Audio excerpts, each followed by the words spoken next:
இந்த பக்கம் நகர்ந்தா கட்சிக்காரங்களுக்கு அனுசரணையா இருக்கும், ஆனா மக்கள்கிட்ட அதிருப்தியை சந்திக்க வேண்டி வரும். இந்த பக்கம் நகரும் பட்சத்தில் மக்கள்கிட்ட நமக்கு ஆதரவு கிடைக்கும், ஆனால் கட்சிக்காரங்கள்ட்ட அதிருப்தி வரும் அப்படின்னு நினைச்ச ஒரு கட்சி செயல்படுது. ஆனால் ரெண்டு தரப்புலையுமே அதிருப்தி, மாற்றம் அப்படின்னு சொல்லி மக்கள் இன்னொரு பக்கம் நகர்ந்துறாங்க, கட்சிக்காரங்களும் திமுக மேல கோபமா இருக்கிறாங்கன்னா இது எப்படி சமாளித்திருக்க முடியும் திமுக? செந்தில் சொன்னது ஆக்சுவலாக வேலிட் பாயிண்ட். அது நீங்க இப்போ உள்ளாட்சி தேர்தல், கூட்டுறவு சங்க தேர்தலாம் நடத்தாதனால தான் திமுக தோத்துதா கேட்குறேன்னா? செய்ய வேண்டியதை செய்யாதனால தான் தோத்துதா? அந்த பொதுமக்கள் வாக்கு போடாதனால தோத்துருக்காங்க, கட்சிக்காரங்க போடாதனால கிடையாது. இப்ப திமுக பரம்பரையா திமுக ஒரு கோடி வாக்கு வந்துருச்சு. அதான் சொல்றேன், பரம்பரையா திமுக வாக்கு போடுறவங்க, வாக்கு செலுத்துறவங்க வேற ஒருத்தவங்க போட்டுருக்க மாட்டாங்க. அவங்க பசங்க வேணா போட்டிருக்கலாம் மாத்தி, அவங்க விஜய்க்கோ ஏடிஎம்கேக்கோ போட்டிருக்க மாட்டாங்க. பிரச்சனை அது கிடையாது. அந்த உள்ளாட்சி தேர்தல் சம்பந்தமா திமுகவுடைய ஒரு கவலை கூட நியாயமானது. ஏன்னா நீங்க பல உள்ளாட்சி பிரதிநிதிகள், கவுன்சிலர்ஸே எடுத்துங்க, சென்னையில பள்ளிக்கரணையில் ஒரு திமுக கவுன்சிலர் மக்களுக்கு குடிநீர் இணைப்பு கொடுக்கறதுக்கு தடையா இருந்திருக்கிறாரு.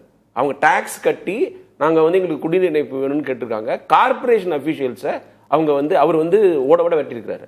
அவரை பார்க்கணும், நியாயப்படி அதுவே கிடைக்காம இருந்திருக்குது. அங்க கவுன்சிலர் தேவையாங்கிற ஒரு கேள்வி வந்துருச்சு இல்ல. இப்போ இந்த மாதிரி பல ஊர்கள் அப்புறம் திமுக நிர்வகிச்சிட்டு இருந்த நகராட்சிகள்ல மேயர் பிரச்சனை பல இடங்கள்ல தேர்தல் சமயத்துல அவங்க திமுக காரங்களே சேர்ந்து திமுக மேயரை பதவி விட்டு இருக்கிறாங்க. அப்ப அதுல என்ன பிரச்சனை வந்திருக்கும்?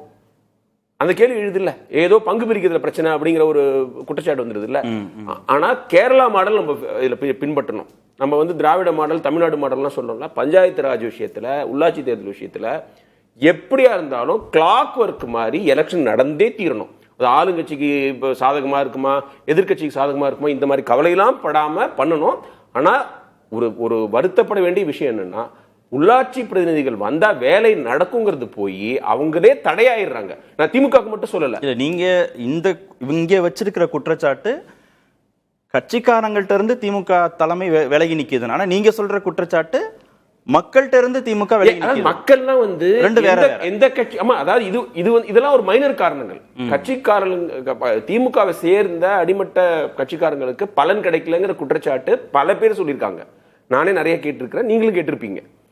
வரலப்பா, மற்றவங்களுக்கு எல்லாம் பெனிஃபிட் வரலப்பா அப்படிங்கிறது. இதெல்லாம் தோல்விக்கு முக்கியமான காரணமா இருக்காது. கொஞ்சம் நீங்க சின்ன சின்ன காரணமா இருக்கலாம். மெயினான காரணம், எந்த கட்சியும் சாராதவர்களுக்கு திமுக நல்ல விஷயங்களை செஞ்சிருந்தாலும் ஏன் ஒரு வெறுப்பு இருக்குங்கிறத அவங்க இன்ட்ராஸ்பெக்ட் பண்ணணும். மக்கள்கிட்ட இருந்து திமுகவுக்கு அதுதான். நேத்திக்கு நான் ஒரு 3 இடத்துக்கு போனேன்.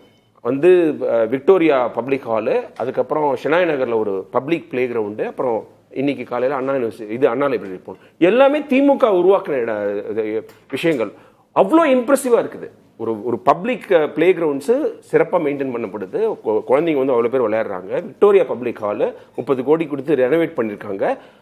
அவ்வளோ மகிழ்ச்சியா இருக்கு. உள்ளார ஒரு ஹார்ட் ஆஃப் த சிட்டியில் ஒரு ஹெரிட்டேஜ் பில்டிங்கை மெயின்டைன் பண்ணியிருக்காங்க, ரெஸ்டோர் பண்ணியிருக்காங்க. அண்ணா லைப்ரரி அவ்வளோ பெரிய ஒரு ஹப்பா மாறி இருக்கு இளைஞர்களுக்கு. இதெல்லாம் பாசிட்டிவான விஷயம்.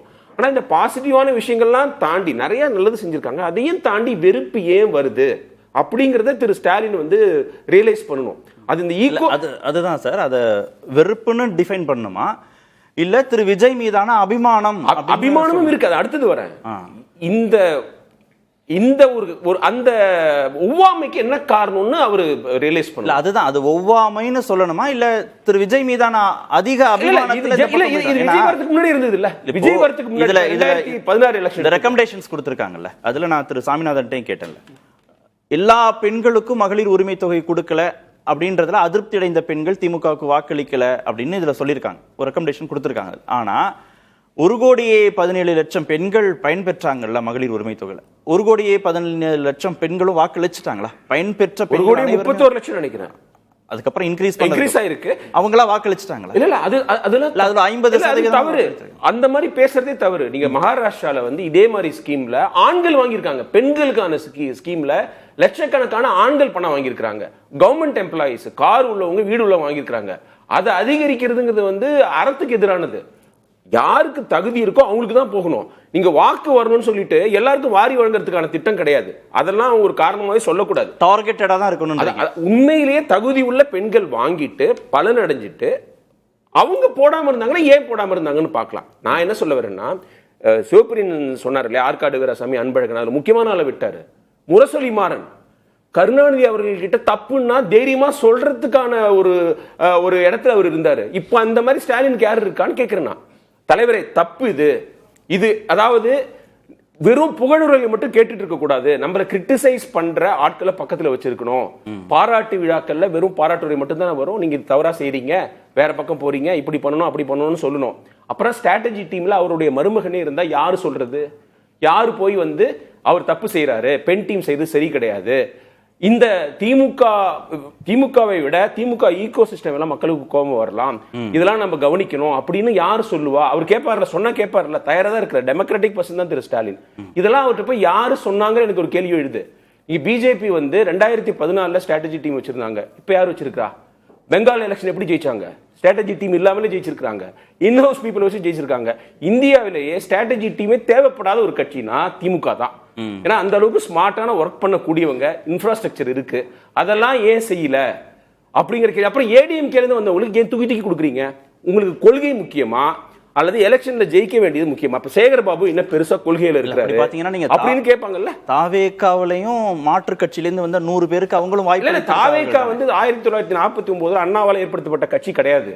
கொள்கை அதுக்கு பேஸ் கிடையாது. அதோடைய பேஸ் வசீகரத்தன்மை, ஒரு தனி மனிதருடைய வசீகரத்தன்மை.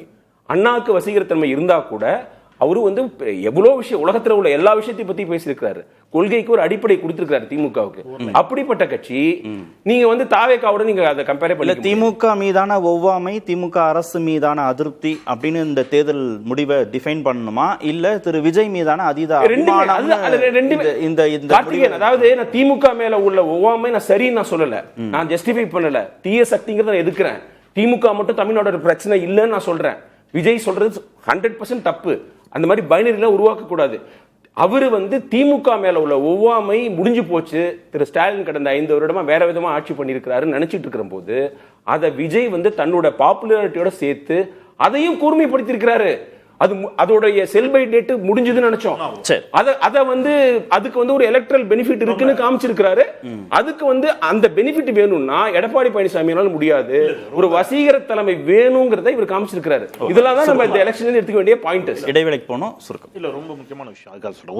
ஒரு வாரத்தை குறிச்சு அவர் தோழர்ல சொன்ன மாதிரி பெரிய ஒவ்வாமை வெறுப்பெல்லாம் இல்ல. அப்படி இருந்துருச்சுன்னா நான் திருப்பி சொல்றேன், 91 திமுக தோற்றது போன்ற ஒரு தோல்வி இது அல்ல. 96 அஇஅதிமுக தோற்றது போன்ற ஒரு தோல்வி அல்ல. இந்த தேர்தலில் நடந்திருப்பது நல்லா தாங்க பண்ணாங்க, இருந்தாலும் புதுசா ஒரு ஒருத்தர் வராரு, அவருக்கு ஒரு வாய்ப்பு கொடுத்து பார்ப்போம் என்ற பல பேருடைய ஸ்டேட்மெண்ட்டை பொதுவெளியில் நம்மால் பார்க்க முடிந்தது ஒன்று. இன்னொன்று, இந்த தேர்தல் மும்முனை போட்டியாக அமைந்தது. ரொம்ப முக்கியமானது அதாங்க. அஇஅதிமுக வாக்குகள் யாருக்கு போச்சு?